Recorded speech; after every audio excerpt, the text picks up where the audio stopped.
প্রিয় দর্শক, আসসালামু আলাইকুম। দেখুন এখানে কি হতে যাচ্ছে। এই যে একটি লোক কানে মোবাইল দিয়ে এখানে ঘোরাঘুরি হাঁটাহাঁটি করতেছে, তার নিয়তটা কি, সে এইখানে কি করবে সেটাই আজকে আমরা দেখব। সিসি ক্যামেরার ফুটেজে সেইটাই ধরা পড়লো। দেখি এই লোকটা হুট করে এখানে ঘোরাঘুরি করতেছে, ঘোরাঘুরি শেষে লোকটি কোথায় চলে গেল? লোকটি চলে গেল বাইকে। বাইকের মধ্যে কি, এখানে কি আছে, সে কি নেওয়ার জন্য বা কি খোঁজাখুঁজি করতেছে সেইটাই আমরা এখন দেখব। বাইকের মধ্যে আস্তে আস্তে কিন্তু লোকটি বসে পড়লো। এই বাইকটা কি লোকটির নাকি অন্য কারো? শেষে কি হয়? লোকটি এখানে কি করতেছে? সে কি এখানে ফোনে কারো সাথে কথা বলতেছে আর কথা বলার আবেগে বাইকের আশেপাশে ঘুরতেছে, নাকি তার কোনো মতলব আছে? মতলবের কারণে সে বাইকের আশেপাশে ঘুরতেছে, সেইটাই আজকে আপনাদের দেখাবো। আপনারা ভিডিওটি সম্পূর্ণ দেখবেন আর সতর্ক থাকবেন এই ধরনের লোক থেকে। বেশি বেশি করে এই ভিডিওটি মানুষের মাঝে ছড়িয়ে দিবেন শেয়ারের মাধ্যমে, যাতে আপনাদের আত্মীয় স্বজন, পাড়া প্রতিবেশী সবাই সতর্ক থাকে এই ধরনের লোকদের কাছ থেকে।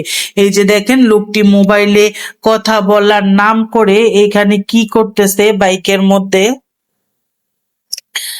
বাইকটা কি লোকটির নাকি অন্য কারো সেইটাই আমরা দেখবো শেষ মুহূর্তে কি হয়। আবার লোকটি পকেটে হাত দিতেছে, তার যে আচরণে বোঝা যাচ্ছে তার কোনো কুমতলব আছে, আর কুমতলবের কারণেই লোকটি এই রকম করতেছে। এই বাইকটা যদি তার হতো, সে তো অবশ্যই বাইকের চাবি নিয়ে বাইকটা তালা খুলে তারপরে এখান থেকে নিয়ে চলে যেত।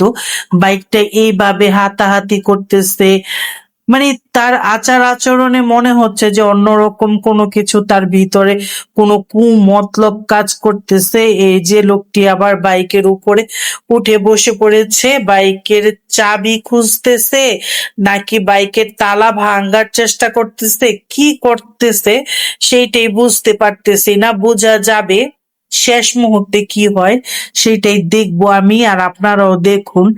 লোকটি কি সুন্দর করে কিন্তু বাইকটি চালানোর চেষ্টা করতেছে, অথচ বাইকের তালাই খুললো না। বাইকের তালা না খুললে কিভাবে চালাবে? আশেপাশে তাকিয়ে লোকটি বাইকের তালা খোলার চেষ্টা করতেছে। আসলেই কি বাইকটির মালিক সে, নাকি বাইকটির মালিক অন্য কেউ? বাইকটি কি সে নিতে চাচ্ছে, না বাইকের উপরে বসে সে কিছু করতেছে? আমার তো মনে হচ্ছে যে বাইকের তালার চাবি দিয়ে খুলে সে এখান থেকে নিতে চাচ্ছে। এই লোকটি আবার কে? এই লোকটি এসে এখানে কি করতেছে? ও, এই লোকটিকে দেখে সে একটা অভিনয় করতেছে, এখানে নিচে কি যেন টোকাচ্ছে এরকম ভাব। আসলে এই লোকটি হচ্ছে অরিজিনাল বাইকের মালিক, আর সেই লোকটি বাইক নেওয়ার চেষ্টাই করেছে। সবাই ভালো থাকবেন, আল্লাহ হাফেজ।